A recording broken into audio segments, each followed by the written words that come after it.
বুঝেন নাই? এই দুনিয়াতে সভেন্টি মুল্ক সার্বভৌমত্ব এখন আল্লাহর হাতে নাই, মানুষের হাতে। মানুষ যা মনে করে তাই চালায়। এখন আল্লাহ পাকের বিধান, আল্লাহ রাসূল এগুলো, তো এটা হচ্ছে সবচেয়ে বড় শিরক সারা বিশ্বের। এটা সারা বিশ্বের সবচেয়ে বড় পর্যায়ে শিরক। তো শিরকে ডুবে আছি আমরা, এটাকে বোঝেন। আমি তো বলছি না যে এখন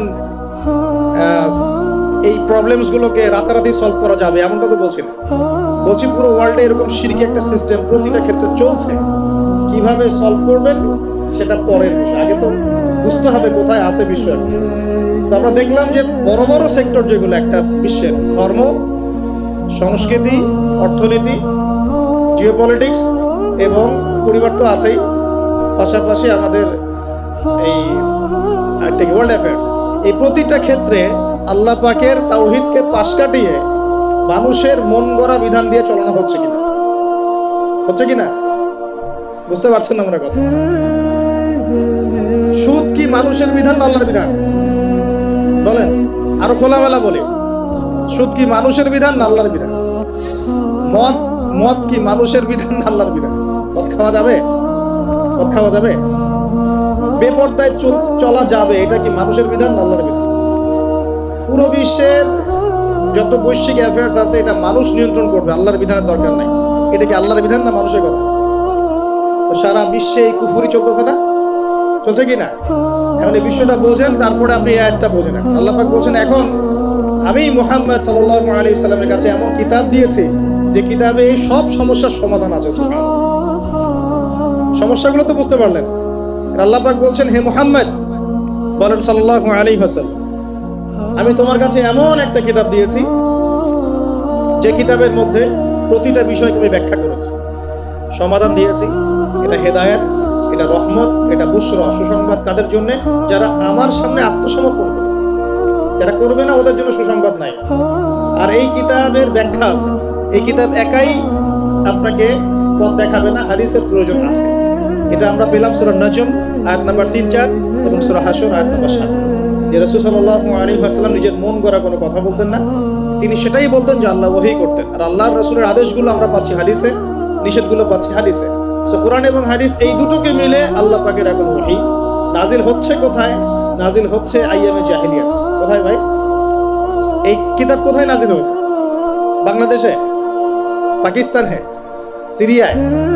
কোন যুগে নাজিল হয়েছে? ওই ব্যাবিলনের যুগে, নাকি চাইনিজ সভ্যতার যুগে, নাকি রাশিয়ার বলশেভিক ওই বিপ্লব ওইসব যুগে? কোন যুগে নাজিল হয়েছে? আবু জেহেলের যুগে। কোন যুগে ভাই? আবু জেহেলের নাম শুনেছেন তো? আবু জেহেলের যুগটাকে আমরা বলি আইয়ামে জাহিলিয়াতের যুগ। আবু জেহেল ছিল ওই যুগের নেতা। দারুন নাদওয়া ছিল তার পার্লামেন্ট। তার পার্লামেন্টের নাম কি? দারুন নাদওয়া। সেখানে আবু জেহেল, আবু লাহাব, উতবা, শাইবা, রাবিয়া এরা সব বসে বসে বুদ্ধি পাকাইতো, কি করতে হবে কি করতে হবে। বাই দ্য ওয়ে, এই আবু জেহেল, আবু লাহাবরা কিন্তু আল্লাহকে বিশ্বাস করতো। আল্লাহ বলে যে এখন আছে এবং আল্লাহর কাছে যে ফিরে যেতে হবে এটাও তারা বিশ্বাস করতো কিছু কিছু ক্ষেত্রে। কিন্তু আল্লাহ পাকের কোনো বিধান তারা মানত না। আল্লাহ পাকে পাওয়ার জন্য মাধ্যম পূজা করত। তারা কিন্তু 360টা মূর্তির পূজা এই কারণে করতো না, যে তারা আল্লাহকে বিশ্বাস করে না, এমন নয় বিষয়টা। তারা আল্লাহকে বিশ্বাস করত, আল্লাহকে পাওয়ার মাধ্যম হিসেবে তারা এগুলোর পূজা করত। সূরা জুমার পড়েন, সূরা জুমারের 1, 2, 3 আয়াত পড়ে দেখেন। আবু জেহেলদের কথা আল্লাহ বলেছেন। তারা বলতো, মা না'বুদুহুম, আমরা এই লাত উজ্জা মানাতের উপাসনা এই কারণে করি, শুধু এই কারণে করি, লিয়ুকাররিবুনা ইলাল্লাহি যুলফা, যে এই লাত উজ্জা মানাত হবল, এই যে মূর্তিগুলো, এগুলো আমাদেরকে আল্লাহ পর্যন্ত পৌঁছে দিবে, এই কারণে করত। ওরা কিন্তু আল্লাহকে অস্বীকার করতো না। এমনকি বদর যুদ্ধে যাওয়ার সময়ও আবু জেহেল কিন্তু কাবা ঘরে দোয়া করে গেছে। তারা কিন্তু হজ উমরা করত, বিকৃত হজ উমরা করত। তো এটা মনে করবেন না যে আবু জেহেলরা আল্লাহকে বিশ্বাস করতো না। এবার আবু জেহেলকে চিনতে পারছেন? আবু জেহেল কেমন ব্যক্তি? যে আল্লাহকে বিশ্বাস করে ঠিকই, কিন্তু আল্লাহ পাকের কোনো বিধান মানতে চায় না। তো এখন এই 90 আবু জেহেলরা আমাদের সমাজে আছে কি নাই? আমি কি মিলাইতে পারতেছি? আমি আমার চেষ্টা করছি আপনাদেরকে সহজ করে বোঝানোর জন্য, কিন্তু পারছি কিনা জানি না। অনেক সময় হয় কি যে নিজেরা অনেক কিছু বুঝি কিন্তু বোঝাতে পারি না। বোঝাতে পারাটা একটা আল্লাহ পাকের রহমত। মানে কাউকে বোঝাতে পারানোটা কিন্তু আল্লাহ পাকের রহমত। অনেক সময় দেখবেন আপনি বুঝতে পারছেন অনেক কিছু, কিন্তু মানুষকে বোঝাতে পারছেন। আমি চেষ্টা করছি বোঝানোর জন্য, আমি কতটুকু পারছি আমি জানি না। এই যে আবু জেহেলকে চিনতে পারলেন? আবু জেহেল এমন একজন বুদ্ধিজীবী মানুষ, খুব বুদ্ধি তার, কারণ তার নাম হচ্ছে আবুল হাকাম। কি নাম? আবুল হাকাম। আবু জেহেলের নাম আবু জেহেল না, আবু জেহেলের নাম আবুল হাকাম, মানে জ্ঞানের পিতা। ওই সমাজের মানুষ তাকে বলতো জ্ঞানের পিতা, জ্ঞানের পিতা, ফিলোসফার, সে দার্শনিক, সে বুদ্ধিজীবী। বুঝতে পারছেন না কথা? আইয়ামে জাহিলিয়াতের মানুষ তাকে সম্মান দিয়ে কথা বলতো, তাকে বলতো তুমি জ্ঞানের পিতা। তা আমাদের ইসলাম তাকে আবু জেহেল কেন বলছে তাহলে? কারণ সে আল্লাহ পাককে চিনতো, আল্লাহ পাককে চেনার পরেও আল্লাহ পাকের বিধানকে সরাসরি বিরোধিতা করেছে। কোন অজ্ঞ মানুষ ছাড়া এই কাজকে করতে পারে? এখন বলেন এরকম মানুষ সমাজে আছে কি নাই? এই নব্য আবু জেহেলরা আছে না নাই? আছে রে ভাই, আছে, আছে না? এরকম মানুষও পৃথিবীতে সমাজে আছে। তো এখন বলেন আবু জেহেলদের যুগে আল্লাহ পাক কুরআন হাদিস নাজিল করলেন কেন? কি প্রয়োজন ছিল? উত্তর, আবু জেহেলদের যুগের মধ্যে বর্তমান সময়ের মতো শিরক ছিল। কি ছিল ভাই? আবু জেহেলদের যুগে বর্তমান সময়ের মতো সুদ ছিল, সুদ। আবু জেহেলদের যুগে বর্তমান সময়ের মতো মাদক ছিল। আবু জেহেলদের যুগে বর্তমান সময়ের মতো মেয়েদের প্রতি এই বর্বর আচরণ ছিল, মানে নারীর অবমাননা ছিল। বরং আমি বলি, আমি খোলামেলাই বলি, আবু জেহেলের যুগ থেকে এই যুগে নারীর অবমাননা আরো বেশি। আবু জেহেলের যুগে মেয়েরা এরকম ছেলেদের পোশাক পরে ঘোরে নাই। আবু জেহেলের যুগে ঘরে ঘরে পরকিয়া ছিল না। আবু জেহেলের যুগে যে ফ্ল্যাটে ফ্ল্যাটে জেনা আর ক্যাসিনো আর বার আর মেয়েদের ড্যান্স, পর্নোগ্রাফি, এগুলো ছিল না। এগুলো কোনোটাই আবু জেহেলের যুগে ছিল না। ওই যুগটাকে তো খুব আমরা গালিগালাজ করতে পছন্দ করি, হ্যাঁ, একদম জাহিলি যুগ, আইয়ামে জাহিলিয়াত, তাই না?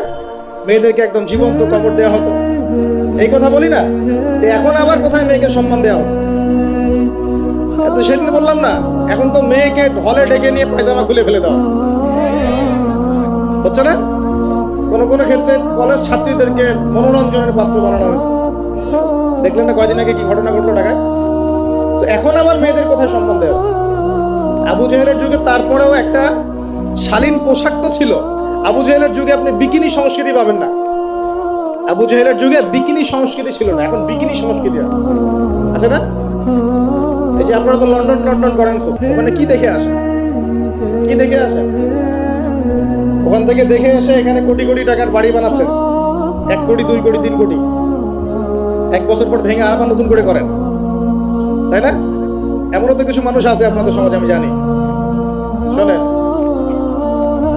তাব্বাত ইয়াদা হাবিব ওয়া তাব, সূরাটা পড়েছেন? আবু লাহাবের 2 হাত ধ্বংস হোক। আবু লাহাবের পাপ ছিল অন্য, সে নবী সাল্লাল্লাহু আলাইহি ওয়াসাল্লামের সাথে কটূক্তি করত, বিরোধিতা করত। এটা আবু লাহাব সম্পর্কে আল্লাহ পাক কি বলছেন? মা আগুনা আনহু মালুহু ওয়া মা কাসাব। আবু লাহাবের মাল সম্পদ এবং যা সে অর্জন করেছে এই দুনিয়াতে, এগুলো তাকে জাহান্নামের আগুন থেকে বাঁচাতে পারবে। এই বিশাল প্রপার্টি আপনাকে জাহান্নামের আগুন থেকে বাঁচাতে পারবে না যদি এই প্রপার্টির হক আদায় না করেন। এই রিজিকের হক যদি ঠিকঠাক আদায় না করেন, যাকাত না দেন, দরিদ্রের হক না দেন, মিসকিনের হক না দেন, আত্মীয়র হক না দেন, প্রতিবেশীর হক না দেন, ইসলামের আল্লাহ ফি সাবিলিল্লাহ দান সদকা না করেন, এই বিশাল প্রপার্টি আপনাকে কিয়ামতের মাঠে বাঁচাতে পারবে।